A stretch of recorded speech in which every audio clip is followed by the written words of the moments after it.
a little bit of relief on the way for the unofficial end of summer, McKenna, as we head into the weekend. And as we head into the weekend, it's the start of meteorological fall, astronomical fall, a couple of weeks away. But meteorologically speaking, we track those seasons in 3-month periods because that's typically when temperatures start to take a decline. And we are seeing that as we head into the upcoming holiday weekend.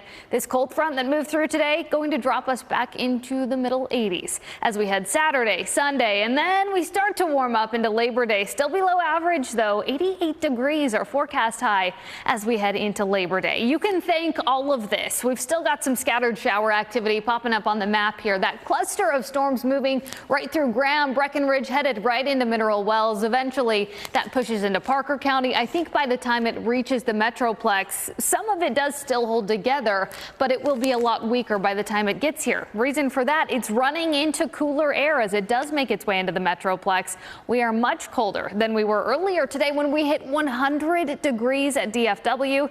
That cold front, of course, knocked those temperatures down real quickly.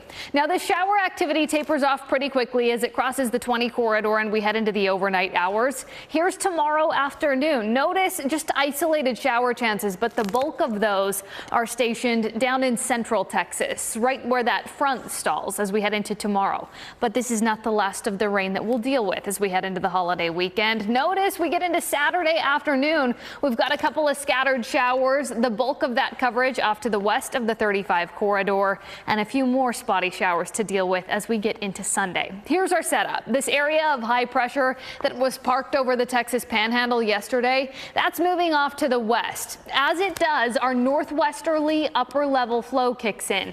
That's when we see just a series of disturbances roll in along that northwesterly flow and bring us those impacts as we head into the holiday weekend. And here's what that's going to set us up for as we get through the next couple of weeks. Our 8 to 14 day temperature outlook and our precipitation outlook. Here's that rain outlook. Notice the green over North Texas. Precipitation outlook looks above average. Now check this out. Temperature outlook.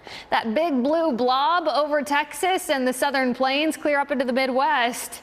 That means we are looking at cooler than average temperatures as we get through the next couple of weeks. Now keep in mind, when we're talking cooler than average, average is still the 90s. So cooler temperatures are still fairly warm, but this is all relatively speaking. And of course, we're noticing those cooler than average temps this weekend. Tomorrow, a high of 89 degrees for us in the Metroplex. Those temperatures will see quite the gradient. We'll be looking at temps in the 70s along the Red River, 90s down south. Saturday and Sunday, middle 80s with those spotty shower chances, greater coverage Saturday. Those showers I do think clear up into Labor Day with highs in the upper 80s.